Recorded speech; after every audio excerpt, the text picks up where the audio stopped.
अस्सलाम वालेकुम एवरीवन। अच्छा बेटा, आज हमारे पास हमने डिस्कस करना था function and its domain and range. Last time हमने बेटा जो चीज़ें पढ़ी थी मैं जल्दी से समराइज़ करा देता हूँ। ये फॉर एग्जांपल एक सेट है और ये है दो चीज़ों का प्रोडक्ट ए क्रॉस बी है। ऐसे एग्जांपल के तौर पर समझने उसमें ऑर्डर्ड पेयर बनते हैं ना, तो ये ऑर्डर्ड पेयर बना हुआ है फॉर एग्जांपल एक कार्टेशियन प्रोडक्ट का। ठीक है ना, अब इसी एग्जांपल से मैं समझाऊंगा। तो हमने कहा था कि इसमें जो डोमेन होती है, पहला 0 1 2 3 4 5, ये डोमेन जो होती है ये रिप्रेजेंट करती है पहले सेट को कार्टेशियन प्रोडक्ट में। मतलब ये ए हमारा सेट है 0 1 2 3 4 5, और फिर जो रेंज होती है वो दूसरे सेट को रिप्रेजेंट करती है। मतलब 1 2 3 4 5 6, ये हमारा बी सेट होगा, तो उनका कार्टेशियन प्रोडक्ट ये वाला आएगा। तो ये हमने चीज़ें पढ़ी थी। आज हम बेटा पढ़ेंगे फंक्शन और उसकी डोमेन और रेंज क्या होती है।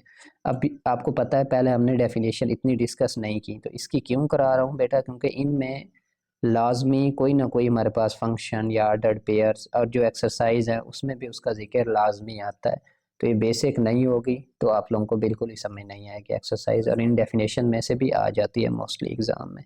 तो फंक्शन को पहले डिफाइन करते हैं बेटा। फंक्शन क्या होता है? कहता है a very important particular type of relation is a function defined as below. तो पहली बात, पहली पहली बात तो इसी पर गौर करें, रिलेशन। तो रिलेशन आपको क्या पता होता है? ये जो कार्टेशियन प्रोडक्ट है इसी में, इसी को हम रिलेशन कहते हैं ना। ये एक सेट का दूसरे सेट के साथ रिलेशन है। मतलब इनमें से कोई दो मैं पिक कर लूँ तो ये भी रिलेशन को शो करा रहा है, कोई एक पिक कर लूँ ये भी ए और बी में से रिलेशन को शो करा रहा है। तो इसको हम कहते हैं रिलेशन। कोई चार पिक कर लूँ, सारे के सारे पिक कर लूँ, तो ये ए और बी का रिलेशन है, हमारे पास दो सेट का रिलेशन है। तो ये भी एक हमारे पास फंक्शन भी एक, पहली पहली बात तो क्या है, एक रिलेशन होता है। लेकिन फिर हम रिलेशन को फंक्शन कब कहेंगे? जब वो इन दो कंडीशन को फॉलो करेगा। अगर कोई हमारे पास रिलेशन इन दो कंडीशन को फॉलो करता है तो हम उसे बेटा फंक्शन का नाम देते हैं। अब इनको गौर से समझिएगा क्योंकि ये वेरी इंपॉर्टेंट है। फिर फंक्शन की हमने बहुत सारी टाइप्स पढ़नी है, तो ये उसके लिए होना लाजमी है किसी भी फंक्शन के लिए।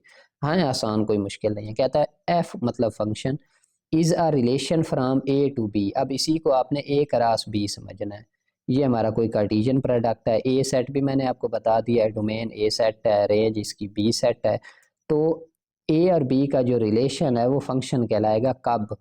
F is a subset of A cross B. अब बेटा देखें, ये हमारा है ए क्रॉस बी। अब मैंने आपको जैसे कहा इसमें से कोई मैं मर्जी के तीन ऑर्डर्ड पेयर्स ले लूँ, दो ले लूँ, चार ले लूँ, तो वो मुझे बताएं इसके सबसेट नहीं होंगे। सबसेट का क्या मतलब होता है? किसी चीज़ के मातहत होना। मतलब हमने जो इनमें से सिलेक्ट किए हैं वो सारे के सारे ए क्रॉस बी में मौजूद हूँ, तो इसका मतलब जो एफ है वो सबसेट है ए क्रॉस बी का। फॉर एग्जांपल दोबारा रिपीट करा रहा हूँ, मैं ये दो ऑर्डर्ड पेयर लेता हूँ फंक्शन के तौर पर। मैं कहता हूँ मेरा एक फंक्शन है एफ, वो इक्वल है इस ऑर्डर्ड पेयर के और इस ऑर्डर्ड पेयर के। अब मुझे बताएं ये जो दोनों ऑर्डर्ड पेयर हैं ये ए क्रॉस बी में मौजूद है ना, इस पूरे ए क्रॉस बी में। इसका मतलब जो मैंने लिया है रिलेशन वो क्या है? सबसेट है ए क्रॉस बी का। अब अगर वो सबसेट है तो पहली कंडीशन को फॉलो कर रहा है, इसका मतलब वो फंक्शन हो सकता है। लेकिन दूसरी कंडीशन भी तो हमने देखनी है ना, दोनों फुलफिल करेगा तो वो फंक्शन कहलाएगा, वरना नहीं। दूसरी कंडीशन देखें। दूसरी कंडीशन ये है domain F is equal to A. मतलब क्या है? मतलब ये है बेटा कि जो मैंने यहाँ से ऑर्डर्ड पेयर सेलेक्ट किए हैं उसकी जो हमारे पास डोमेन होगी उस रिलेशन की वो ए में होनी चाहिए हमारे पास। अब देखें ये दो ऑर्डर्ड पेयर सेलेक्ट किए थे, इनकी डोमेन क्या है? 2 और 3। तो मुझे बताएं हमारा ए वाला क्या था? 0 1 2 3 4 5।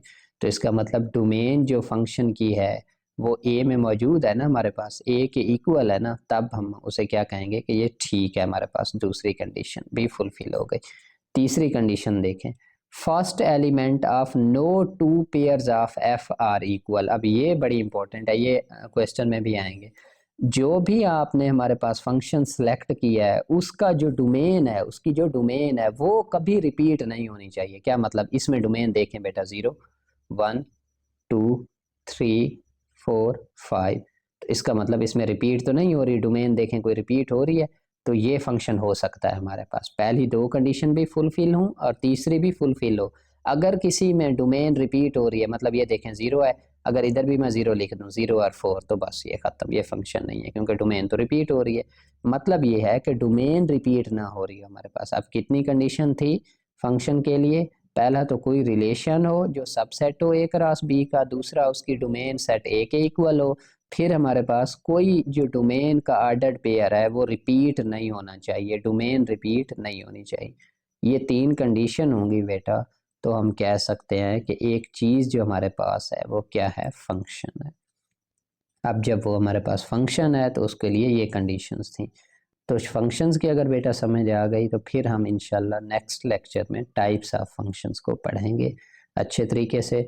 तो पहले वो कंडीशन फुलफिल होनी चाहिए जो 3 आपने पढ़ी हैं, उसके बाद हम बेटा इन एक एक टाइप को डिस्कस करेंगे। जब ये टाइप्स डिस्कस होगी तो हम पहले क्वेश्चन की तरफ पढ़ेंगे। ओके जी, मिलते हैं अगले लेक्चर में। Thank you.